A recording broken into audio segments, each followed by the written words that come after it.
great way to access your Nibiru without clogging down the rest of the deck. Following that up, in the standard free spaces, which is quite surprising here, there is no Mulch Army in the main or side. They are focusing on Book of Eclipse and Forbidden Droplet in the main deck, and then it looks like we are going to be following that up with Ashes and Bells in the side.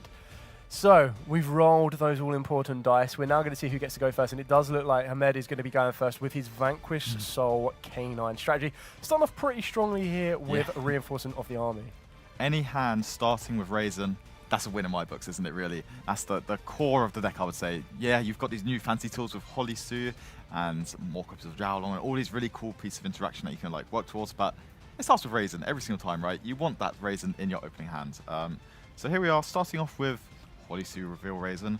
What does that telegraph to you? I personally would see that maybe there's not as many Vanquish Soul cards in the hand, potentially. Yeah, I mean, instantly gets met with Dominus Impulse, but that's not...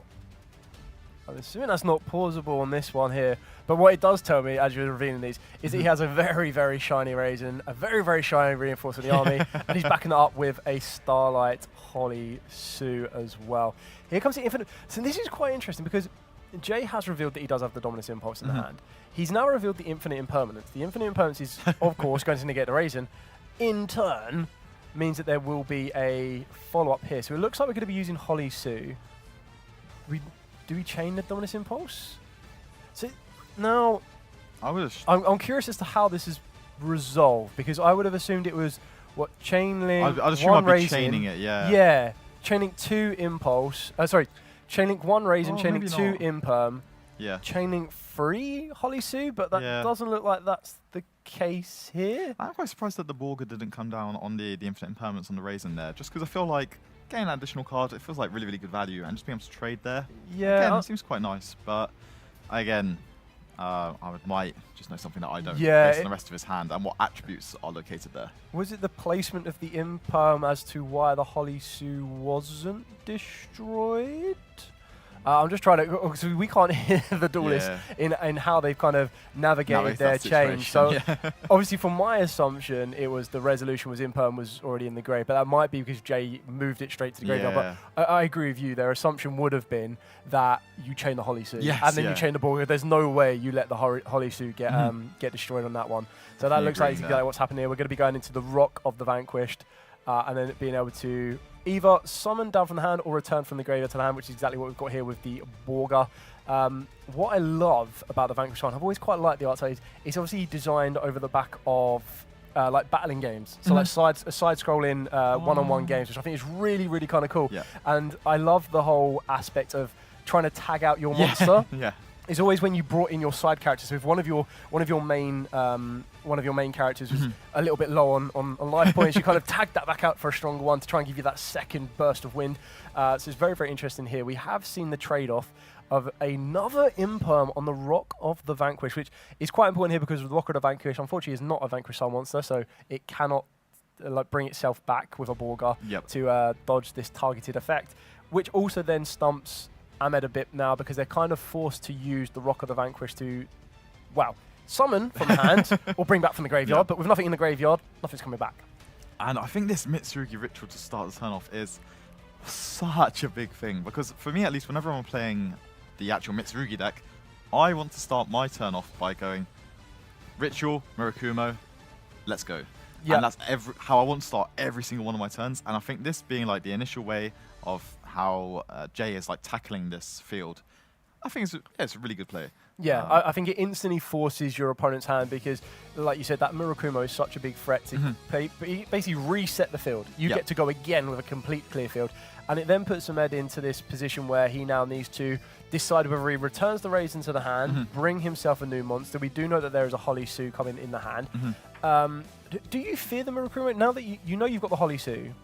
I think there's a lot to really think about here because from what you can see based on Ahmed's hand there, you see there's an Ash, you know there's the Borga already, there's the Holly Sue, but then if you summon the Holly Sue before you use the Ash, you don't have the attributes anymore. So I feel like you're kind of like backed into this corner almost where you need to commit these cards, but whenever your opponent just drops Mitsurugi Ritual, what do you do? Because like you just don't want to waste those cards that are so pivotal, and that the attributes especially, when that Murakumo might come down and essentially wipe the board, right? Yeah, exactly that. And it looks like we've used the ritual. Was it the ritual from the hand? Using the materials from the deck, correct? So I do find this quite interesting, because then the next ritual play can ritual from the deck, but needs to use the materials from the hand or the field, correct? Yep. So could a Holi-Su taking control of the Futsu cause a massive issue here? I'm not sure like how much of an issue it is, but it definitely doesn't seem great. But obviously there's 2 additional effects there that are going to occur, and it depends again which one was first on Chain Link 2 there. I think you always want to have Tsagi as Chain Link 1 just to get that spell into play. But revealing that there was another Raisin in the hand there, again, you've still got the attributes at that point, right? You've still got a Fire and a Dark, and then it's just depending on really where the rest of your turn's going to go, and how you're going to interrupt here. Yeah, I feel that the Holi-Su gives you... this is the really good thing about Holi-Su, is it gives you that ability, as long as you have the right attributes to reveal, to not only bring a Vanquish Soul monster from the deck to the field, but it also then gives you that capability to return that attribute you want back to the hand. It looks like we're going to be revealing that Fire and that Dark off of the back of the Holi-Su. It depends really, because I guess like the most influential card here would be maybe Mad Love, right? The only thing I'm surprised about here is that it didn't get a summon off of the Holi-Su, or maybe that trigger. Okay, there we go. It is coming back here, and then there will be an additional summon here, I would presume here. So yeah, I feel that the Raisin gives you an attribute of your choosing, depending on what you want to go for. Yep. You still have the Borga to return. I feel that the very big important thing that you have mentioned in regards to the Borga is, ideally in a scenario like this, you need a Dark attribute in the hand. So searching out the Mad Love will probably be the most ideal target, even though Jiaolong is slightly tempting as well. I think you have to kind of fight back those temptations and those urges to go directly for what you know is going to be the safer option.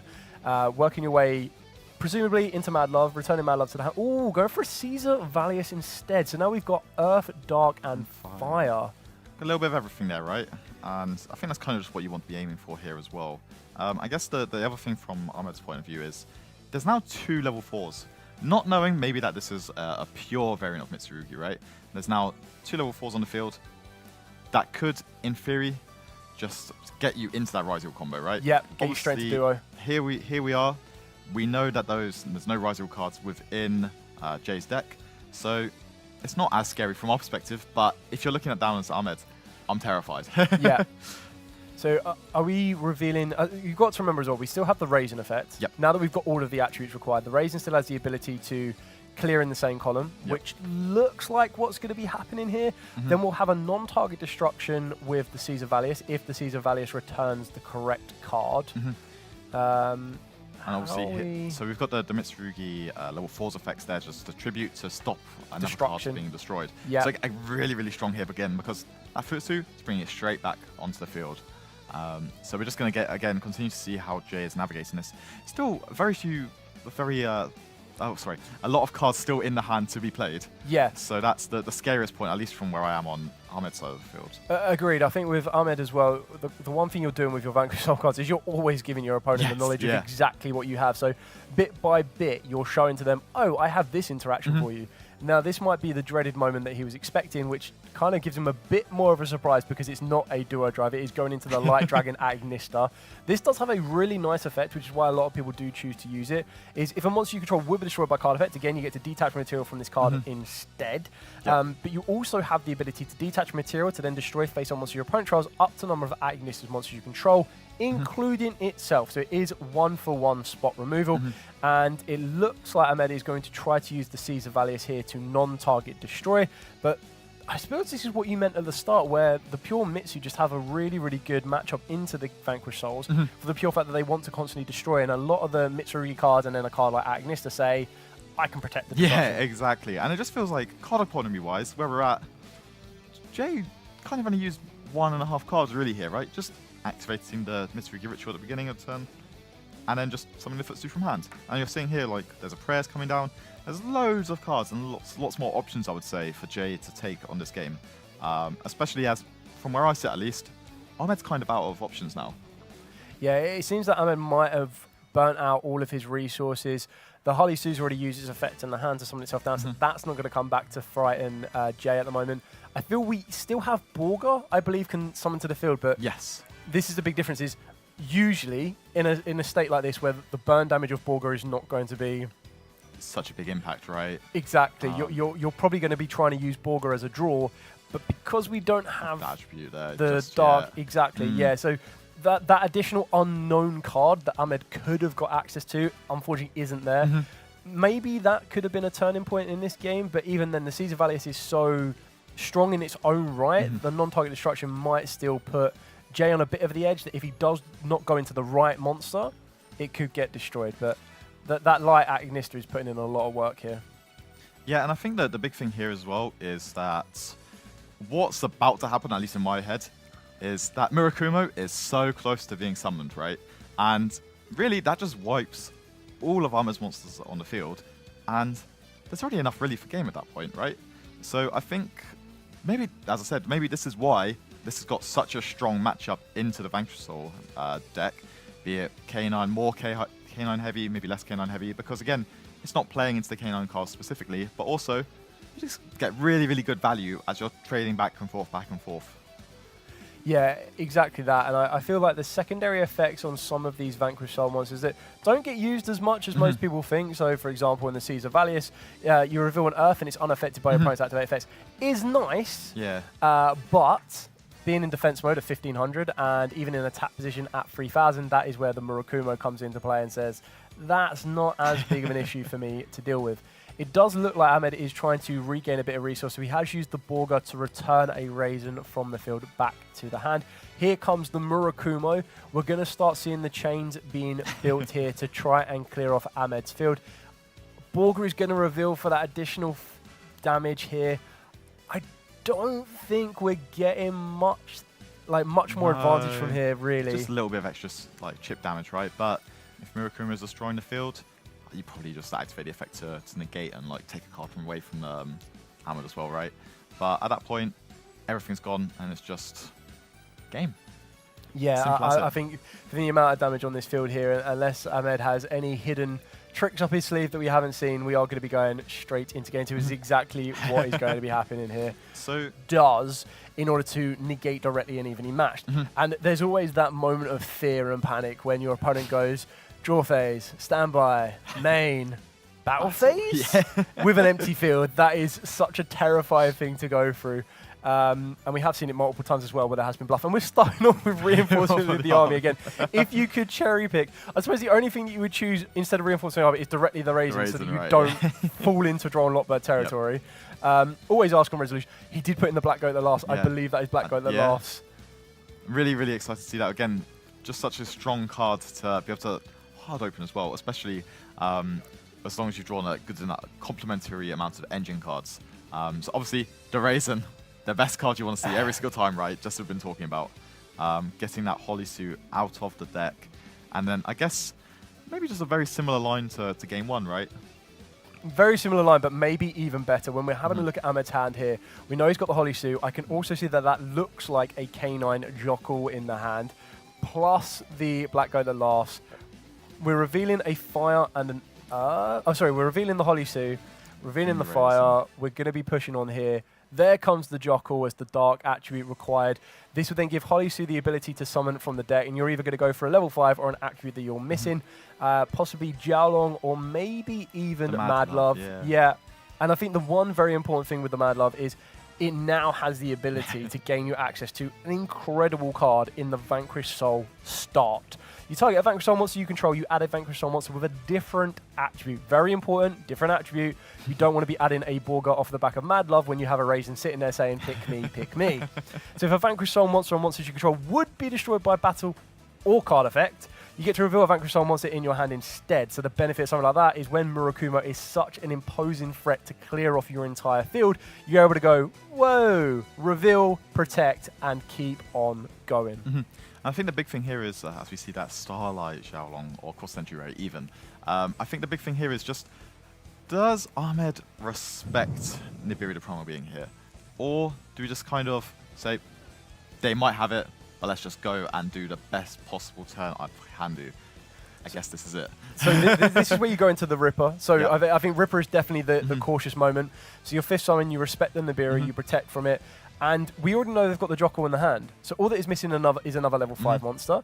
That is very easily accessible thanks to the Canine Ripper, which I think you'd probably go for Izuna here, right? Because I think so as a well. leaf with the Izuna hits the field, you then send the Lupus from the deck to the grave. That then sets you up with another way. Even if your opponent is not activating any cards in the hand, you're getting rid of a card that you probably don't want in the deck. Showing off that amazing Starlight Izuna as well. Ahmed is holding nothing back. He is making sure this deck is extra, extra shiny as we go. So yeah, we're just going to see Rocket the Vanquisher get summoned here. Again, the big thing here is you just always want to make sure you've got that plethora of attributes located within the hands just to ensure that you can do whatever kind of disruption you want throughout your opponent's turn, right? So we're going to see the Joker come down here. Everything's going to happen. We're going to see another rank 5. What kind of rank 5 do you think we'll see next? Well, I'm not sure if you go... Do we go directly into a rank 5? Do you prioritize the Pair Die Smasher in this position? I'm not the biggest fan of Pair Die Smasher. I know what it can get and I know how it goes through. But again, it's one of the ones that you kind of put a lot of your eggs in one basket. Because if that Pair Die Smasher does get stopped, or even if you make it with 2 materials and not 3, like 3 is a bit more of a guarantee. In here, I feel we're probably going to be seeing a rank 5 that is going to lead to either extension or more negation. And that's exactly what we see here with the Nash Knight. Yeah, I think this card is like really, really cool just with how it's so like unconventional when you think about Yu-Gi-Oh cards, right? This is Nash Knight, which generally can just like attach a card to it as an XYZ material. We don't often see those types of effects, right? And obviously it's going to go up here and it's going to go into the C104, I believe it is, isn't it? Correct. So exactly as you mentioned, the one really nice thing about Nash Knight is it does give you that ability to play cards like the C104 or even just the C numbers in general that say if you have this very specific number as a material, you get an additional effect, and that's what we're going to be seeing here. I would be amazed if he doesn't decide to go down that route. But going into the C104 Umbral Horror, it does give you the ability to Makumo back your opponent, I would say, because it has that additional effect. Yes, you negate a card effect on the field, but then you also take away half your opponent's life points and then force them to discard a card at random. So very, very good way of being able to pull those apart. It looks like we are going to be able to present another rank 5 here as well. Do you go Valon? Valon's a really good card here. It might just be, you might just have to go for the Valon here, really. Because you're kind of almost running out of XYZs. Running out of space. Definitely running out of XZs, rank 5s. So we're going to the C104. That's quite straightforward. Playing around what I would assume is Lightning Storm right now, because I can't imagine any other reason to put your monsters in defense position like that. The rank 5 to go into one. I feel Valon is probably the best one. It's a nice ability to book him in one of your opponent's monsters. Not that it's end-all be-all for Jay because he tributes his cards and you know that doesn't make the biggest of issues. Also going for the quick play K9. I love this as well. I love the way that the K9s depict this transformation from a hound into this incredible looking werewolf. And being able to utilize a card like K9 X Forced Release is going to turn a Ripper, which is nice and, but not as intimidating, into a very scary, powerful rank 9 monster. So we're going to see a new kind of addition here in the extra deck of the rank 5 Imperial Princess Quinquiri, which I think this card is like really, really niche, if that makes sense. It just summons back a level 5 monster to your side of the field, which, again, is quite safe almost, right? It just does its thing, and it's okay with it. But I really like that in some of these like more fringe strategies, or not fringe strategies, but some of these like fringe scenarios, let's say, it can just bring back Holisu. It's another layer of interruption, right? And I think most importantly for this situation, it just means that the Vanquish or start can set the Snow Devil. Or Dust Devil. And that's the biggest point of interaction here, I think. And that's one of the best cards I ever think about whenever I'm both playing the Vanquish strategy or going against it. Do they have that card? If they do, it just makes it so much more harder to crack the field. Yeah, it's going to be very, very tricky here. I feel that Jay can probably play around the C104 relatively easily.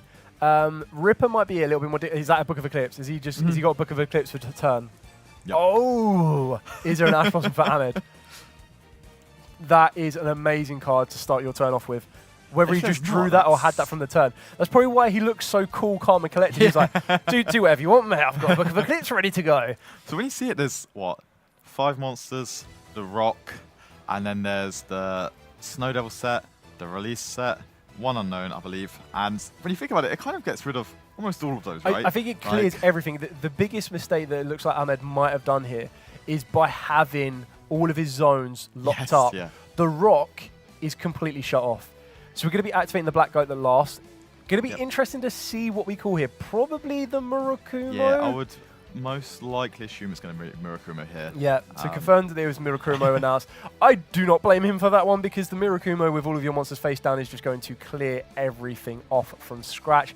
Now, if I'm Jay, there is no way I let this go to the end phase. With that entire full field. I am not letting Ahmed draw 5 brand new cards. So, is it... He's got Lightning Storm as well. So the big thing about the Black Goat Laughs here as well is, although Murakumo is called, you can still summon the Murakumo from the graveyard during this turn. So there is still a way to destroy all monsters on the field. It's just, can Jay's hand facilitate that? And that's what we really need to see now. Obviously, it's almost every interruption has been turned off now. So it's just, especially with the Lightning Storm coming down as well, he's trading one for many in this scenario. We've just traded a Book of Eclipse for what I would say is guaranteed 3 disruptions here. Not even including the Mad Love. That's 4 disruptions. And now we're about to try and trade the Lightning Storm for 3 cards on that one. And on Retaliation or Response, we're going to activate the Snow Devil to reveal up to 1 of each, Dark, Earth, and Fire. And then you apply the following effects in sequence. So we're going to reveal 1 of each attribute, correct. We're going to inflict 400 damage to our opponent, and then special on a Vanquish Soul monster from the hand. It's a you can, luckily, otherwise, that would have been awkward. Inflict 600 damage to your opponent, and then Vanquish Soul monsters you control cannot be destroyed by card effect. And then the third one, if it needed any more, inflict 800 damage to your opponent, and then destroy all monsters on the field. So that's a very, very interesting way to clear this field off. He's had to clear off his own field. He clearly doesn't want the draw 5 from Eclipse. Oh, that is actually true, isn't it? It will destroy everything there. And, I mean, I guess it's almost doing Jay's job for him, right, in some respects. But I guess the net positive here is that they'll be able to activate the Holy Sue in hand, potentially, and then start getting more monsters there. So this is quite interesting. I think they're asking this question here is, the second bullet point on the trap card means that your Vanquish Soul monsters cannot be destroyed by card effects. However, the Vanquish Soul monsters are face down. They're not Vanquish Souls. So they're not Vanquish Souls, so they can't be protected, and they don't flip up. It would be the same as if you activate Raigeki on that particular field. Exactly. It would clear everything off, and I think Ahmed might have been a little bit confused on that one. Yeah. But I feel everything is going to be cleared here, which... there might be another Holy Sue in the hand. I can't remember if there's a Holy Sue in hand or not. Or if not, then it's looking very, very, very good for Jay here. Yeah, I think this is a kind of a misstep trade-off here. Maybe Ahmed felt that he could have kept his monsters around for the trade-off preparations. Pre-preparation of rights, which for me, I think this is one of the best Mitsurugi cards, right? I'm big fan of Cormac Adams' deck list from UK Nationals, getting first place there. Making 3 of this card within the Ryzel variant, and I think that's such a big change compared to what you'll normally see with 7th Tachyon, for example. But I think this card, although Get It Mirror may not be the best card that you want, just being able to always get whichever ritual monster you want, be it the Habakiri or anything else that you might want here. Going for deciding to elect for the Murakumo in this situation, which just have to make sure that it does not get someone from anywhere but the graveyard here. Yep. It's just such a strong card. It's so strong. So this is also something to really consider, is that turn 1 play from Ahmed really did put everything on the field. And as you mentioned previously, we were running out of rank 5s. Yes, yeah. So the only thing I can see in his extra deck that would be worth summoning here would be maybe a Typhon.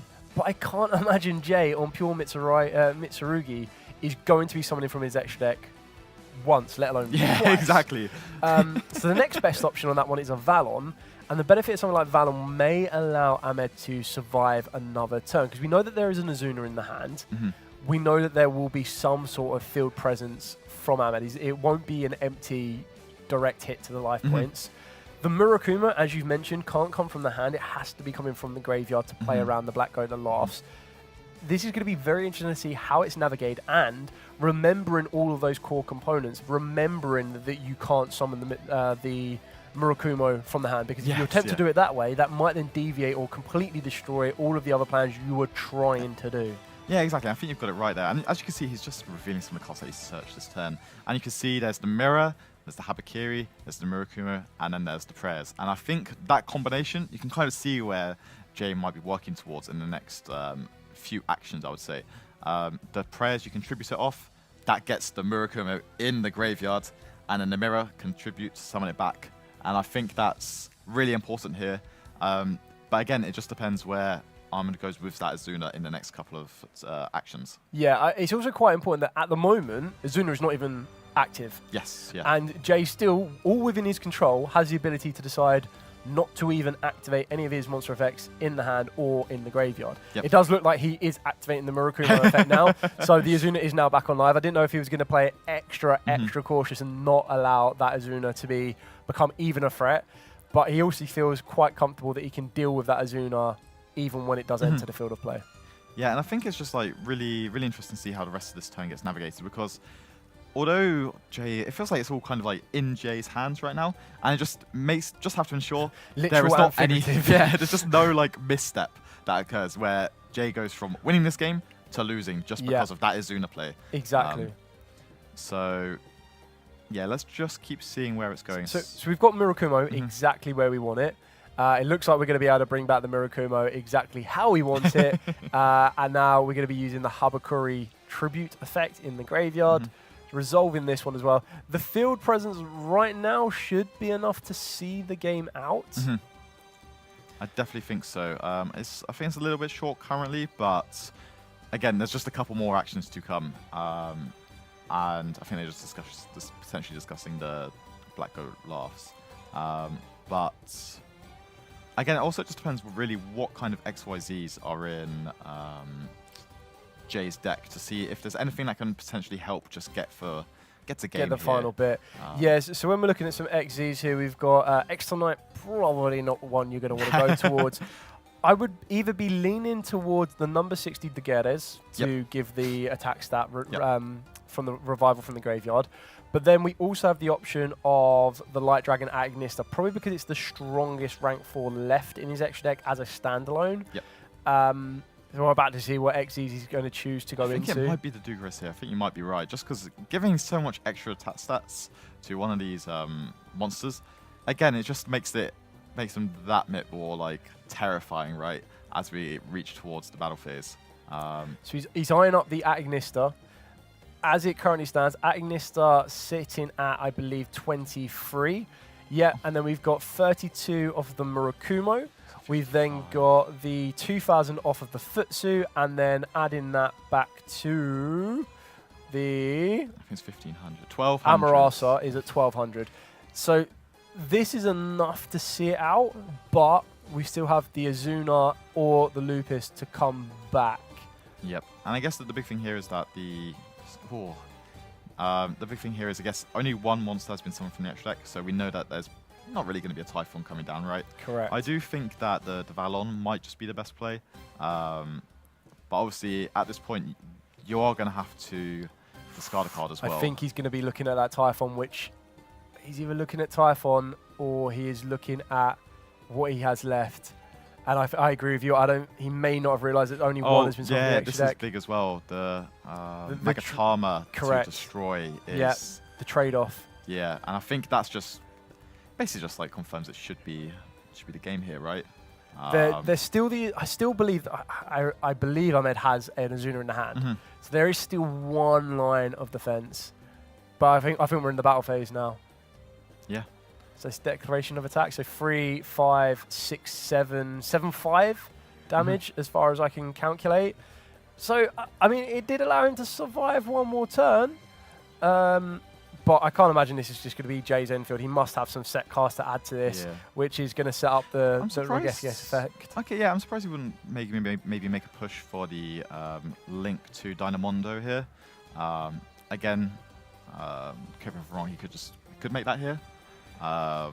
Yeah, mate the Dynamondo. Has he clogged out his extra zone? Dynamondo's just one ritual monster and then any other monster, yeah. So it should be kind of okay to push into that. 2 monsters including ritual, yeah. Yeah. But I guess maybe just electing to keep these on the field and not like maybe just not lose to any potential like DD Crow or that type of effect. I feel keeping the Aniteckzetto on the field as well is still quite important because as we see it, the Aniteckzetto is in the same colony as the Futsu, which is exactly what we see here. Raisin now, rather than threatening 1, is going to threaten 2 at the same time. Now, the Aniteckzetto, it looks like a very, very good call from Jay to keep that card in rotation to be able to protect the destruction in the column. When do you choose? So, as we look at this field, just on the face value of this, you can imagine that the set card is possibly going to be the Prez. So when do you choose to use that Prez to tribute off the Murakumo to then present the most value, I guess, right? I guess the big thing here is also just, you've got the Murakumo effect to discard a card. When is that the best, like when can you get the most possible value out of that card? I think that's another big thing here as well. Because obviously Ahmed still has what looks like 4 or 5 cards in the hand. Yeah, I think there is I think this is quite important actually. So it looks like the Light Dragon Aniteckzetto, you control will be destroyed by a card, you detach a material from this card instead. Yep. But it can't be a replacement if it includes itself. Yeah, you might be right here. I'm always, whenever it's any of those cards, I always think back to the old Proxy Dragon. Yes, exactly. That is the one I'm on. Proxy Dragon with Raigeki. Can it protect itself? Can it destroy itself? Yeah. All of those in between. So, but as you said, Ahmed still has a very, very full hand here. So a full hand of 5. We know one of them is the Holly Sue. Trying to see a bit of a glimpse of what else could possibly be in there. We're going to see the Borga on this one. Yeah, I'm quite surprised made by the aggressive Borga here. Jay now deciding to use the Murakumo to discard. Why do you think you'd go for the Borga here? I guess just maybe trying to force another draw through just to see what your options are before like trying to push further into the field. Yeah, I feel going for the draw, the draw off of the Borga, it could be quite valuable. It's also trying to remember exactly what is left in the extra deck. I think the resources are so incredibly burnt right now. That's true. For Ahmed that we're really kind of skating thin. And what we mean by that is, so the Pair Dice Smasher, probably not going to be that effective for you. Valon may not do a lot. I feel the best thing you could possibly aim for here is that Zeus. Yep. See, in order to get Zeus, all you need to do is attack with any Vanquish Soul monster, and then rank it up into the Vanquish Soul rocks. And then, sorry, you need to attack with an XZ. So you would need to get an XZ on the field first, which from looking what is left. Yeah, there's not many options left. I think Valon is the only XZs left that you could actively make that could declare an attack that's worthwhile. Yep. Got Rocker the Vanquished. Maybe not so much. I think he's already got all of the Vanquish Soul monsters he wants in rotation. The loss of the Vanquish Soul start is obviously quite big here as well, because there's no real way to get that back into rotation. And I guess it's just starving off potential attributes as well, right? Yeah. That's the big thing here. It's just, well, obviously a lot of cards in Ahmed's hand, but are they all the correct attributes? And that's the biggest thing about this deck, isn't it? And it's tagging in, tagging out. It's trying to summon the Caesar Valius here. I don't feel he has a dark in the hand. I think Borga was the only dark. So there's a Borga, there's a Raisin. Oh, no, there's one of each right there. So that's, but that's the Borga that's just returned to the hand from the field. Yes. So I mean that the Borga didn't reveal a dark to draw a card.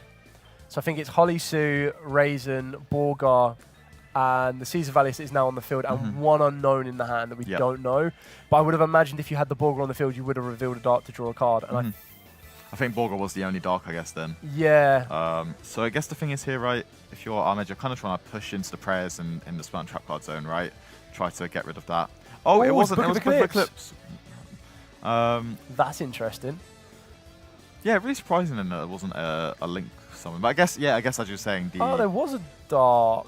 Is that Joku? That looks like Joku, yeah.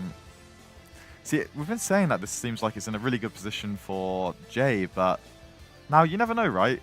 What's happening with the rest of this turn? And we do know, I believe there's a Raisin in hand. There is and there's a Borga Raisin as well, right? Yeah, there's a Raisin and a Borga. The Borga's already entered the field of play. Yep. But we've got the Fire and the Dark attribute to reveal. So there's still a play here for Ahmed to use the Holly Sue to summon from the deck. and then potentially, again, it's just trying to get more bodies there to try and just advance the game state and start like picking away at what Jay has, I would say. Because obviously there's the add off of the Sagi, and then there's the reborn just happening now. Going to get a lot of advantage for the next turn that's coming up. And it's just if Ahmed has the chance to just make that big push and try and push for it now. Yeah, I feel that Ahmed probably feels that pressure is that exact case, because you're in a good position right now against Jay that there isn't a way to tribute off the Murakumo. So that Raigeki-esque effect is not going to be a factor right now. Yeah, now you just have to pick the field apart bit by bit and make sure that Jay can't return. But as you've already mentioned, we're seeing Jay recoup his resources for a scenario just like that. Exactly, and obviously there's a Ritual and a Murakumo in the hand now as well, which are going to be very, very impactful just for, again, just clearing the field on the follow-up turn, right? Those are some of the best ways to start the following turn. Just Ritual, Murakumo. It's really good. Yeah, exactly that. And I feel one thing that either Ahmed remembers and is keeping it very, very secret, or may have forgotten, is that there is a secondary effect of the Black Goat that lasts. So you get to banish it from the graveyard to declare a monster card name. This turn, neither player can activate the effects of monsters on the field with the original name. So you can probably survive another Murakumo Raigeki-esque effect. Yes. But even then, is that enough? Is that enough? Yeah, I think it's quite heads up as well, just from Ahmed, and just like how do they want to proceed with this, especially because I guess you could have been maybe a bit more proactive with the Black Goat's laughs there and like calling it on the Futsu, just so that they can't keep getting these additional monsters on the field, getting that additional value, which is what Jay really needs to crack back in the following turn, right? Going to use Valon here, and then I think that maybe just pushing for that Zeus play potentially. Yeah, I think we have to push for the Zeus play here, because what we're trying to do, the reason that we're going to be putting the Agnista face down is that the monsters can now be destroyed by card effects. So I'm assuming Ahmed is going to try and pick cards off bit by bit via destruction effects to then be able to leave Jay with nothing left on the field, and then Ahmed stares down with a Zeus backed up with a Caesar Valius destruction and Holly Sue in the hand for a reveal and possible monster kind of take. But are we linking these off? Oh, I really like this. So we can use the secondary effect of Valon here, I believe. Yeah. And then really good play, actually. I'm a fan of this, actually. I was initially thinking maybe it's a Zeus line, but yeah, just being able to get some additional value here from the SP Little Knight. We've clogged up our own zones. Did we forget the Valon as well? Yeah, I think so. The Valon is destroy a set card, correct? I believe so. Let's double check. I think he was initially going for that route of play. Yeah. Is it a mandatory? I'm just trying to figure. If only. If you disintegrate, you can target. Yeah, I think we're trying to. Yeah, Ahmed was trying to go back to that one to try and destroy the face down, but unfortunately missed the timing on that one. The SP currently looking at the extra deck zone is really important there. Yep. So there's a couple of missteps too many. Yeah. And I guess, was there a copy of Holly Sue back in the hand here? I cannot remember. So it looks like there's a Azuna or a Jockle. Going to start. It's an Azuna. We're destroying the Agnista, so it's Azuna, Raisin, and then would need to be an Earth. Is that talent draw for turn as well? But when was the Caesar activated? Was the Caesar activated? I assume it will be long before then, yeah. I think it can be activated whenever, as far as I'm aware. Yeah, because it's tag out during the main phase, but destructions. This is interesting. There's only one Caesar Valius and one Borga, and 2 Jowlong.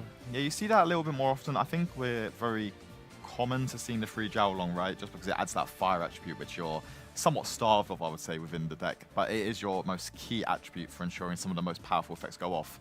But I would say it makes a little bit of sense because it's not the best card to draw at the end of the day, is it? Same as the Caesar Valius and the Borga there. Exactly that. So we've seen Ahmed utilize the graveyard effect of Black Goat at last, assuming call in the Murakumo so that can't use its Raigeki-esque effect. We now have Borga on the field with a Dark Jockle, a Earth Caesar Valius, and an Earth Holly Sue in the hand. So we have the ability to use Borga to reveal a dart to draw a card. That will then lead Ahmed into what I assume he's trying to dig for, and maybe the fire attribute to get the maximum value out of the Holly Sue. So it looks like here what we're going to see is the Borga to burn for that additional 1,500 life points potentially. Or going to get a draw here. I'm not sure if there's a Dark Attribute or is that a Drockle in hand still? No, it looks like it's still the Drockle in the hand. It looks like we decided to go for the burn. This is quite interesting because it now puts Jay on a bit of a clock. That if he does allow it to go back to Ahmed during the next turn, then Borga could just burn the final piece off. We're checking here on the resolution of Trill Tactics Talents. Are we? Is Ahmed worried that we're looking at the hand? What is? So I'm going to assume it was to take control. Oh no, what's the hand? So the Valis is going to. It goes back to the deck. Yeah, so the Caesar Valis goes back to the deck. So he's looked at the hand. Okay, sorry. So we've chained the Azuna to the talents to summon, so that couldn't be put back to the deck. We've resolved the talents returning Caesar Valis to the deck, and now we're going to continue to resolve. We've still got.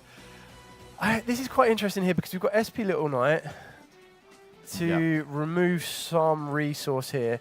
The Azuna's not really doing a huge amount because the Lupus has already been banished because it was brought back earlier and then left the field without it being an Xyz material. I'm not sure where I'm we not go. sure about the card added back there. I think it added back the Magatama, but I'm not actually sure if we started the turn with prayers, correct? Yes, so I don't actually think there's a way to. Oh, there we go. Typhon. That's your answer for everything. Borga back to the hand. Attack overwrite. Yeah. Yep. So now it's got. This is still the biggest downside though, because if Ahmed is how big is the Azuna there? 21. 21. So it's just it's just. Are we scooping up?